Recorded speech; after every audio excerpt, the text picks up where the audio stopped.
Bom dia, sexto ano, tudo bem? Bem, olha só, nossa aula de hoje, aula 6, né? Aula de número 6, terceiro bimestre, vai falar sobre o Império Romano do Oriente.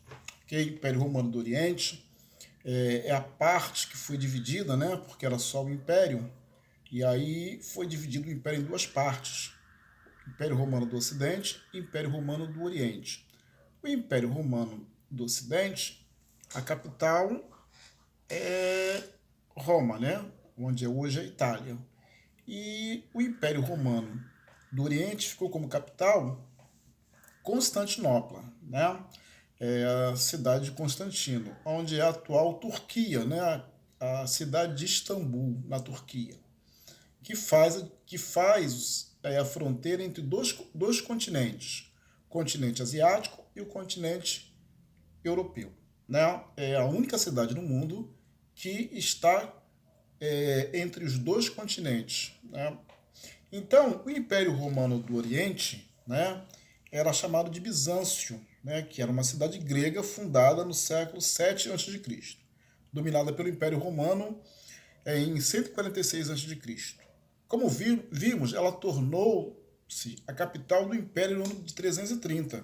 Né? Então, primeiro ela chamava Bizâncio, depois ela passa a se chamar Constantinopla, em homenagem a Constantino, que foi um imperador muito importante que conduziu o Império Romano. Um império muito grande, né, que durou quase 1000 anos, o maior império do mundo. Né? E eles tinham como perspectiva, como objetivo, fazer uma nova Roma. Então, para isso, chegando lá em Bizâncio, né, também chamado de Império Bizantino, que eles fizeram? Eles construíram, né, obras igualmente tinham lá em Roma, ok?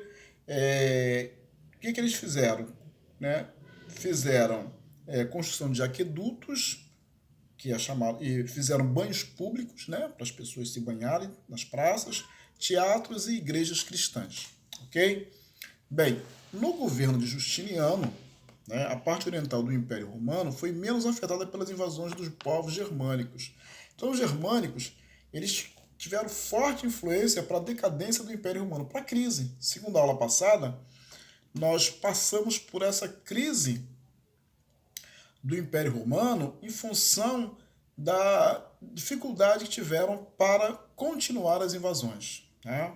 E aí também a chegada dos povos germânicos fugindo de guerras com outros povos, né, bárbaros, visigotos, ostragotos. Então esses povos começaram a perseguir os germânicos e eles começaram a adentrar o Império Romano. Isso também foi fragmentando o Império, porque chegaram com outra cultura, com outros ensinamentos, e isso fez com que eles perdessem um pouco do apogeu.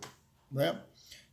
Mesmo com a forte influência romana, as heranças gregas e asiáticas fizeram com que a cultura formada no Império Bizantino tivesse características originais. Né? Eles não perderam a sua originalidade. Ok? Justiniano, né, ele também tinha uma ideia de expansão, ele queria fazer uma política expansionista. Né? Conquistou povos do norte da África, da Península Itálica e da Península Ibérica. Okay? A esposa de Justiniano, a imperatriz Teodora, foi bastante ativa na administração do império. Sua influência foi fundamental, né, para promover políticas que tratassem da condição das mulheres no império, como a garantia de herdar bens e propriedade no caso de divórcio. Tá? Então a mulher, né, de Justiniano, ela foi importante para modernizar um pouco a relação social, a relação das mulheres no Império Romano, ok? A religião era muito importante, né?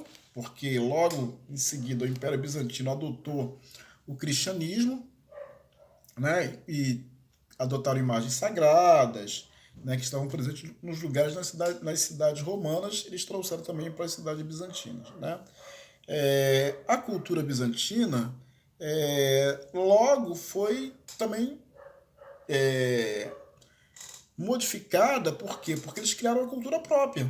né? Criaram uma cultura com igrejas em formatos diferentes, formato de abóboda, né? Então, logo se via que era uma coisa diferente, né? A arte, né? O lazer também tinha suas próprias parti particularidades. As artes bizantinas eram feitas com vidro, né? Com metais, valorizando muito a cultura bizantina, ok? Então, o que é importante a gente compreender? Que existiam um império, ele entrou em crise, dividiu-se o império em duas partes, o império do Ocidente e o império do Oriente, que depois ele acabou, né? Mas antes disso, o império do Ocidente entrou em decadência, ok? Até a próxima aula, fiquem com Deus e logo mais nós nos veremos assim brevemente quando voltarmos às nossas aulas presenciais. Um abraço.